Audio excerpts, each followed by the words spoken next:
तुमच्या computer skills upgrade करायच्या आहे? दिशा कम्प्युटर इन्स्टिट्यूट घेऊन आले आहेत महा डिस्काउंट ऑफर. आता कोणताही कोर्स करा फक्त 1800 रुपयांमध्ये.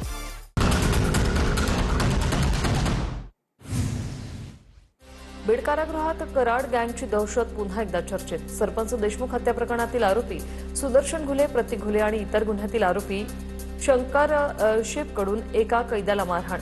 कैद्याकडून जेलमध्ये घडलेला प्रकार दादासाहेब खिंडकर यांना सांगतानाची कथित ऑडिओ क्लिप. अहिल्यानगरमध्ये सरपंचाने जिवंतपणी स्वतःचा दशक्रिया विधी घालत केलं पिंडदान. अंधश्रद्धेला तिलांजली देण्यासाठी निवासाच्या सौंदाळा गावचे सरपंच शरद आरगडे यांनी जिवंतपणी आपल्या दशक्रिया विधी पार पडल्यात. यावेळी शरद आरगडे यांच्या पिंडाला कावळाही शिवला.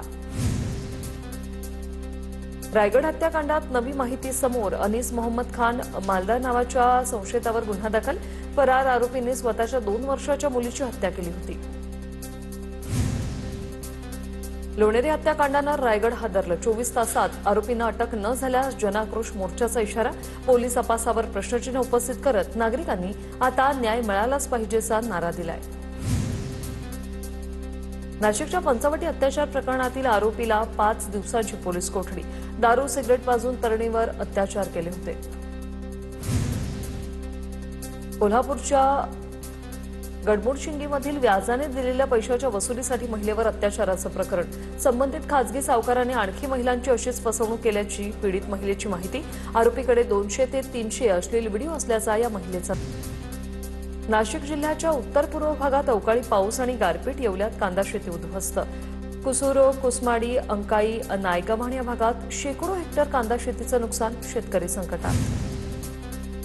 धाराशिवमध्ये अवकाळी पावसामुळे ज्वारी पिकाचं मोठं नुकसान. तुळजापूर, बामणीवाडी आणि केशेगाव शिवारात अवकाळीचा तडाखा. नुकसान भरपाईची मागणी. धाराशिव जिल्ह्यात काही ठिकाणी अवकाळी पावसामुळे शेती खरडून गेल्याचा प्रकार समोर. भर उन्हाळ्यात शेतीला तलावाचं स्वरूप. सोलापूरमध्ये वादळी वारा आणि अवकाळी पावसामुळे शेतकऱ्यांचं मोठं नुकसान. उत्तर सोलापूर तालुक्यातील जनावरांच्या गोठ्याचीही पडझड. बीड जिल्ह्यात अवकाळीसह झालेल्या गारपिटीने शेतातच कांदे खराब झाले. पंचनामे करून एकेरी 50,000 रुपये मदत देण्याची शेतकऱ्यांची मागणी. बालाघाट परिसरातील शेतकऱ्यांना सर्वाधिक फटका. धाराशिव धाऊरमध्ये अवकाळी पाऊस आणि गारपिटीचा पेरू बागेला फटका. शेतकऱ्याच्या 2 एकर पेरू बागेचं नुकसान. कळी अवस्थेतील पेरूच्या बागेत पूर्ण झडती. नुकसानीच्या पंचनामे करून भरपाई द्यावी. शेतकऱ्यांची मागणी. जळगावच्या मुक्ताईनगरमधील निमखेडी, सातोड आणि हरताळा परिसरात शॉर्ट सर्किटमुळे मका जळून खाक. 5 दिवस उलटूनही अद्याप पंचनामे न झाल्याने शेतकरी मदतीच्या प्रतीक्षेत. तातडीने मदत देण्याची शेतकऱ्यांची मागणी. सोलापूरच्या करमाळ्यात अवकाळी पाऊस. शहर परिसरात पावसाची तुफान बॅटिंग. दिवसभरातील ढगाळ वातावरणानंतर करमाळा शहरात पावसाला दमदार सुरुवात. लासलगावात नाफेड व एनसीसीए मार्फत सुमारे 2 लाख मेट्रिक टन कांद्याची खरेदी होणार. नव्याने उभारलेल्या साठवणूक चाळींमुळे नाफेडकडून थेट बाजार समितीतून खरेदी होण्याची शक्यता. वर्धा तापमानवाढीचा दुग्ध व्यवसायावर परिणाम. दूध उत्पादनात घट झाल्याची शेतकऱ्यांची माहिती. दुधाचे भावही कमी असल्यामुळे शेतकऱ्यांची आर्थिक अडचण. नांदेडच्या कृषी उत्पन्न बाजार समितीत हळद उत्पादक शेतकऱ्यांची लूट. प्रति क्विंटल 2 ते 3 हजार रुपयांनी भाव पडल्याचा आरोप. हळदीला योग्य दर मिळत नसल्याने शेतकरी आक्रमक. स्वाभिमानी शेतकरी संघटनेच्या नेतृत्वात शेतकऱ्यांनी लिलाव पाडले बंद. वाशिम जिल्ह्यात यंदा हळदीची विक्रमी लागवड. पण जिल्ह्यात हळद उकडण्यासाठी बॉइलिंग कुकरची कमतरता. हळद काढणीच्या टप्प्यावर शेतकऱ्यांसमोर अडचणी वाढल्या. जळगाव महामार्गाच्या कामामुळे केळी पिकांना फटका. केळीवर धुळीचं साम्राज्य पसरल्याने उत्पादनात घट होण्याची शक्यता. प्रशासनाने लक्ष घालण्याची शेतकऱ्यांची मागणी. नंदुरबारच्या सातपुड्यात हवामान बदलाचा चारोळी उत्पादनाला फटका बसत असून उत्पादनात मोठी घट.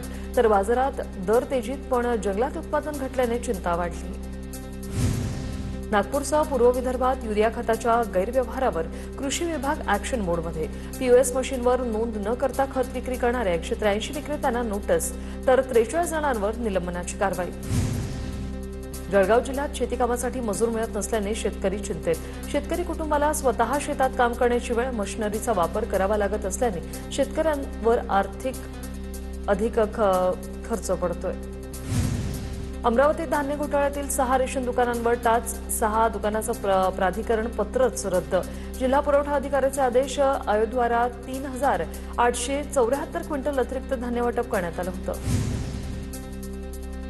गोंदियाच्या भोयरटोला गावात भीषण पाणी टंचाई. सौर ऊर्जेवरील पाणीपुरवठा योजना 2 वर्षापासून बंद. नळ जोडणी झाली पण पाणी नाही. गावात नियमित पाणीपुरवठा सुरू करावा, नागरिकांची मागणी. जळगावच्या ग्रामीण भागातील आरोग्य केंद्रांमध्ये उष्माघात कक्ष सज्ज. तापमानाचा पारा 44 अंशापर्यंत पोहोचल्याने आरोग्य विभाग आता सतर्क. नागरिकांनी काळजी घेण्याचं प्रशासनाचं आवाहन. आखाती देशात पुन्हा निर्माण झालेल्या युद्ध परिस्थितीचा नांदेड जिल्ह्यातील गॅस पुरवठ्यावर परिणाम. काही एजन्सीधारकांना होणारा गॅस पुरवठा विस्कळीत. बारड येथील गॅस एजन्सी बाहेर लोकांच्या रांगा. नागरिकांना गॅस टंचाईची झळ.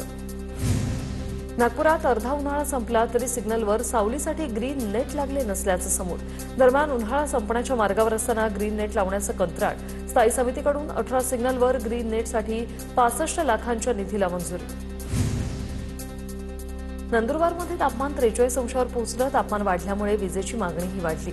शॉर्ट सर्किटच्या घटना टाळण्यासाठी ट्रान्सफॉर्मरला कूलरची व्यवस्था.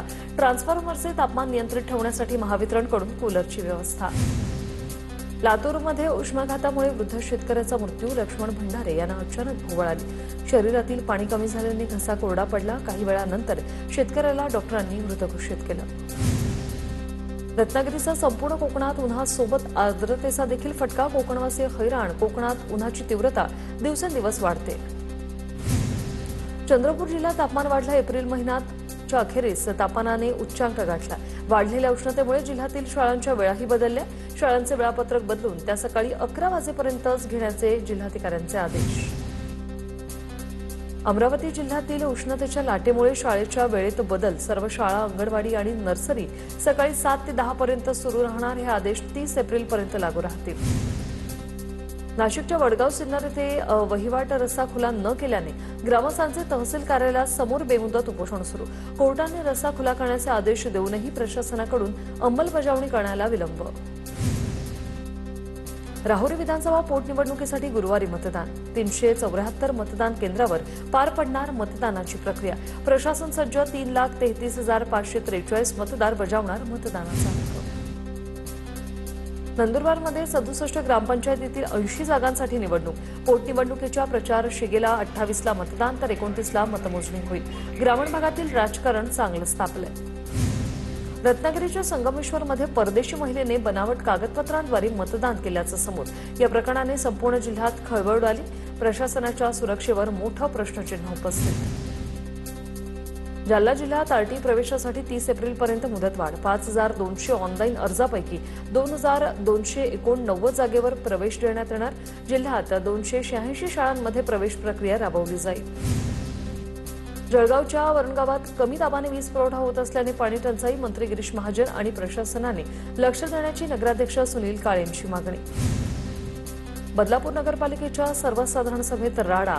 राष्ट्रवादी आणि शिवसेनेच्या सदस्यांमध्ये हुमरीतुमरी. कार्यकर्त्यांची पालिकेचा आवारामध्येच घुसखोरी. गडचिरोलीच्या सिरोंचा नगरपंचायतमध्ये अजित पवारांच्या राष्ट्रवादीत 2 गट निर्माण. 2 गट पडल्यामुळे अविश्वास प्रस्ताव नगराध्यक्ष आणि उपनगराध्यक्षांवर दाखल.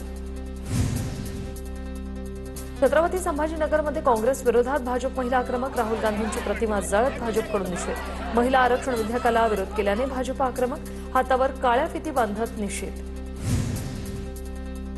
जळगावच्या जिल्हाधिकारी कार्यालयात शासकीय कर्मचाऱ्यांचं दुसऱ्या दिवशीही बेमुदत काम बंद आंदोलन. राज्यव्यापी आंदोलनात जळगाव जिल्ह्यातील 12,000 शासकीय कर्मचाऱ्यांचा सहभाग. लातूर जिल्ह्यातल्या जवळपास 30,000 शासकीय कर्मचाऱ्यांचं काम बंद आंदोलन. जुनी पेन्शन योजना लागू करा ही कर्मचाऱ्यांची मागणी. कर्मचारी आंदोलनात उतरल्याने शासकीय कामांचा खोळंबा.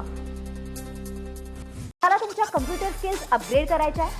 दिशा कम्प्युटर इन्स्टिट्यूट घेऊन आले आहेत महा डिस्काउंट ऑफर. आता कोणताही कोर्स करा फक्त 1800 रुपयांमध्ये.